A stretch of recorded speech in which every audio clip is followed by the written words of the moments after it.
After being done with glycolysis in the Krebs cycle, we're left with 10 NADHs, and 2 FADH2s. And I told you that these are going to be used in the electron transport chain, and they're all sitting in the matrix of our mitochondria. And I said they're going to be used in the electron transport chain in order to actually generate ATP. So that's what I'm going to do. The electron transport chain. And just so you know, a lot of this stuff is known, but some of the details are actually current areas of research. People have models and they're trying to substantiate the models, but things are happening at such a small scale here that people can just look at the evidence, some of it of which is indirect, and say this is probably what's happening. Most of this is very well established, but some of the exact mechanisms of, for example, how exactly some of the proteins work aren't completely understood. So I think it's very important for you to understand that this is kind of at the cutting edge. You're already there. So the basic idea here is that the NADHs, and that's where I'll focus, FADH2 is kind of the same idea, although its electrons are at a slightly lower energy state, so they won't produce quite as many ATPs. Each NADH, maybe I'll write it here, each NADH is going to be, as you'll see, indirectly responsible for the production of 3 ATPs, and each FADH2 in a very efficient cell, in both of these cases, will be indirectly responsible for the production of 2 ATPs. And the reason why this guy produces fewer ATPs is because the electrons that he has going into the electron transport chain are at a slightly lower energy level than the ones from NADH. So in general, I just said indirectly. How does this whole business work? Well, in general, NADH, when it gets oxidized, so NADH, remember, oxidation is the losing of electrons or the losing of hydrogens that happen to have electrons. We can write its half reaction like this. Its oxidation reaction like this. You'll have some NAD+, which you can then go and use back in the Krebs cycle and in glycolysis. You have some NAD+. You'll have a proton, right? A positive hydrogen ion is just a proton. And then you'll have 2 electrons. This is the oxidation of NADH. Oxidation of NADH. It's losing these 2 electrons. Oxidation is losing electrons. Oil rig. Oxidation is losing electrons, or you can imagine it's losing hydrogens from which it can hog electrons. Either one of those is the case. Now, this is really the first step of the electron transport chain. These electrons are transported out of the NADH. Now, the last step of the electron transport chain is you have 2 electrons, and you could view it as the same 2 electrons if you like. 2 electrons plus 2 hydrogen protons. And obviously, if you just add these 2 together, you're just going to have 2 hydrogen atoms, which is just a proton and electron, plus 1 oxygen atom. So I could say 1/2 of molecular oxygen. That's the same thing as saying 1 oxygen atom. And you're going to produce, if I have 1 oxygen and 2 complete hydrogens, I'm left with water. I'm left with water. And you could view this, we're adding electrons, or we're gaining electrons to oxygen. Oil rig. Reduction is gaining electrons. So this is the reduction of oxygen to water. This is the oxidation of NADH to NAD+. Now, these electrons that are popping out of, these electrons right here, that are popping out of this NADH. And when they're in NADH, they're at a very high energy state.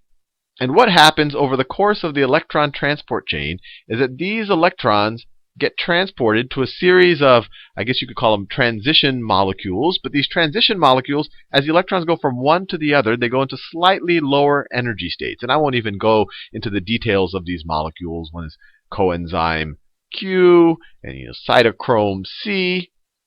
Cytochrome C, and then they eventually end up right here, and they're used to reduce your oxygen into water. Now, every time an electron goes from a higher energy state to a lower energy state, and that's what it's doing over the course of this electron transport chain, it's releasing energy. It's releasing energy. It's releasing energy. So energy is released when you go from a higher state to a lower state. When these electrons were in NADH, they were in a higher state than they are when they bond to coenzyme Q. So they release energy. Then they go to cytochrome C, release energy.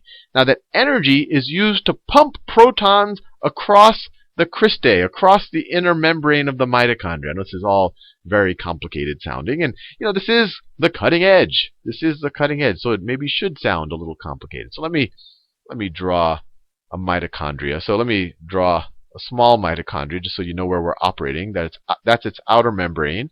And then its inner membrane, or its crista, would look like that. Maybe it looks just like that. And let me zoom in on the membranes. So let's say if I were to zoom in right there.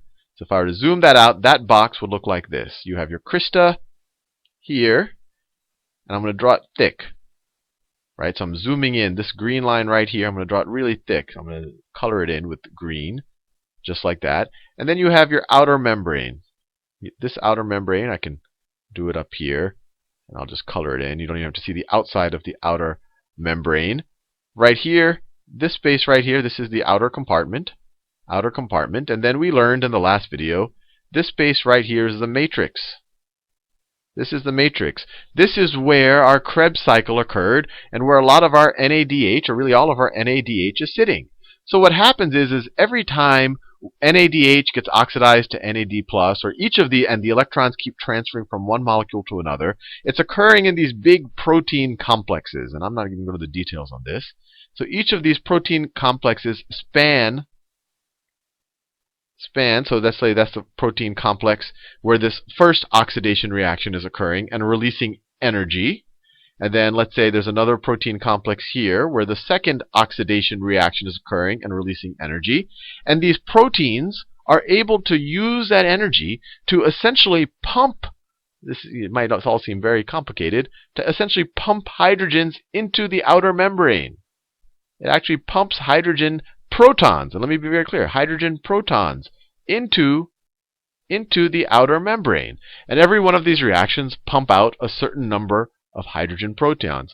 So by the end of the electron transport chain, or if we just followed one set of electrons, by the time that they've gone from their high energy state in NADH to their lower energy state in water, by the time they've done that, they've supplied the energy to these protein complexes that span our cristae to pump hydrogen from the matrix into the outer membrane. So really the only byproduct of the oxidation of NADH into eventually water, or the oxidation of NADH and the reduction of oxygen into water, isn't ATPs yet.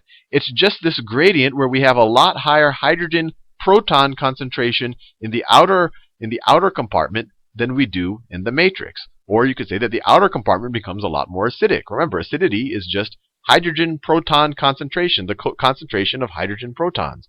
So the byproduct of this, all of this energy is used to really just pump these protons into the outer membrane. So you have two things. The outer membrane becomes more acidic than the matrix inside. Maybe we could call that basic. And then obviously these are all positively charged particles. So there's actually an electric gradient, or electric potential between the outer membrane and the inner membrane. This becomes slightly negative, that becomes slightly positive. These guys wouldn't naturally do this on their own. If this is already acidic and it's already positive, left to its own devices, these more protons wouldn't be entering. And the energy to do that is supplied by electrons going from high energy state in NADH to going to a lower energy state eventually on the oxygen in the water. That's what's happening. But essentially all that's happening is protons being pumped from the matrix into the outer compartment. Now, once that gradient forms, these guys want to get back in.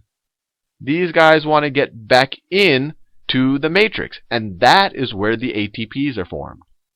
So there's a protein that also spans this. Let me draw.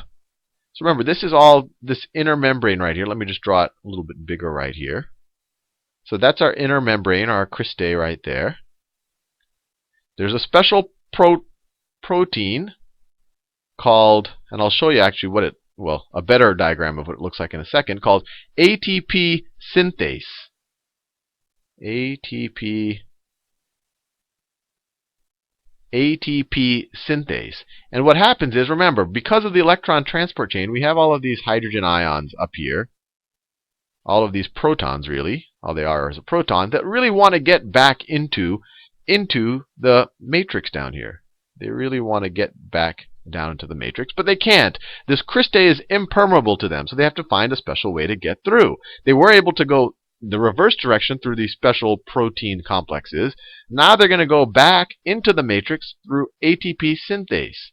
So they're going to go back, but something interesting happens. And this is really an area of current research where people are, they think they know how it works, but they're not sure, because you can't just take these proteins apart and operate them or watch them operate like you can a regular mechanical engine. These are ultra small, and they have to be in a living system, and they have to have the right conditions, and you can't even, it's hard to see hydrogen protons. These are ultra small things that are, pretty much you can't see them. But what happens, the current model is as these enter, as these go through my ATP synthase, there's actually an axle. So you can kind of view this as a housing, and then there's an axle. And this is all just a big protein. And there's an axle, and then there's another part of the synthase down here.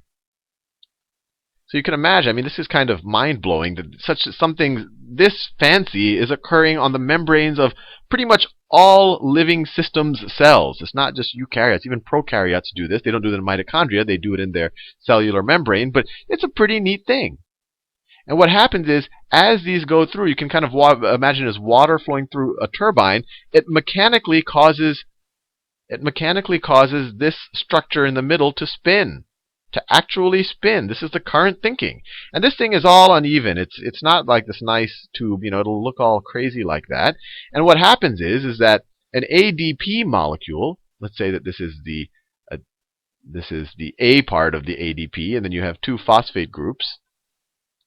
It'll attach to one part of this protein, and maybe a phosphate will just randomly attach to another part of this protein, just like that. So right now it's just ADP and a phosphate. But as this inner axle turns, because it's not a symmetrical tube, it has different things sticking out that has different amounts of atomic charge, and it's going to play with this outer housing right here. And so as this turns, the outer housing, because of just the proteins bumping against each other and electrical charge and whatever else, it's going to squeeze the ADP and the phosphate together to actually form ATP. And actually the current thinking is it does it on 3 different sites simultaneously. So as this spins around, ADP and phosphate groups kind of show up on the on the inside of this housing. You could imagine like that. And I don't even know if it's on the inside, but they show up on the housing. And then as this thing spins around, it stretches and pulls on this outer part and pushes these two things together. So it's using the energy from this proton gradient to drive this axle, and because it's all strange, it does all these distortions on this outer part and actually pushes the two ATPs together. So when you start off with your 10 NADHs, it'll provide just enough energy to do just enough protons to put into the outer membrane that when they go back through our ATP synthase, you can almost view it our ATP synthase motor, just based on people's observations, they see that this will produce on a per NADH level roughly 3 ATPs. On a per FADH2 level, roughly 2 ATPs. And I've said multiple times in the videos that this is kind of an ideal. That a lot of times maybe you'll have some protons leak, so their energy can't be captured properly. Or maybe some of these electrons might somehow jump the gun or jump some steps, so some of the energy gets lost. So you don't always have a completely efficient system. And just so you believe that this is actually occurring on our membrane, there's actual visual depictions of these proteins. This is the actual protein structure of ATP synthase right here. That is actually ATP synthase. And as you can see, there's this piece right here that holds this part, that holds that part and that part. You can kind of imagine it relatively stationary. The hydrogen comes through here. The axle gets spun. And as the axle gets spun, ADP and phosphate groups that are lodged inside this F1 part of the protein get pushed together. You have to put energy into the reaction in order to make them stick together, but they get pushed together by the protein itself as this axle turns around. And this axle turns around from the energy of the hydrogen going. I don't even know what the mechanics would look like, but you could imagine, in my head, I imagine kind of, you could, the simplest thing is a windmill, or not a windmill, is maybe some type of water turbine, or maybe the simplest thing is, if you have something like that, I don't know if that's what the protein actually looks like. You have any kind of thing passing by, it's going to spin it. It's going to spin it like that. And you could be more creative if you want to change the angle of the spin and whatnot. And that's all, people are really still trying to understand this at a deeper and deeper level. But for your purposes, especially in an introductory biology level, you just have to realize that two things are happening in the electron transport chain. Electrons are moving from the NADHs and the FADH2s to eventually show up and reduce the oxygen. And as they do that, they're releasing energy as they go from one molecule to another. They're going to lower energy states. That energy is used to pump hydrogen protons into the outer compartment of the mitochondria. And then that gradient, those hydrogen protons want to get back into the matrix of the mitochondria. So as they go back in, that drives this ATP synthase engine, which actually produces the ATP. So just like we said in the past, when you have 10 of these, on average, let me say it this way, on average, each NADH is going to produce 3 ATPs. Not directly. It produces enough of a gradient of hydrogen protons to produce 3 ATPs in the ATP synthase, and each FADH2, on average, produces enough of a hydrogen gradient to produce 2 ATPs. So if we come in with 10 NADH, they're going to produce, in this ideal world, 30 ATP. And then our 2 FADHs, H2s, are going to produce 4 ATP. And then if you remember, from glycolysis we had 2 net ATPs directly produced, and from the Krebs cycle we had 2 ATPs directly produced. So then you have 4 from glycolysis and Krebs, and that gets us once again to our magic 38 ATP from one molecule of glucose. And now I think you have a pretty good grasp of cellular respiration.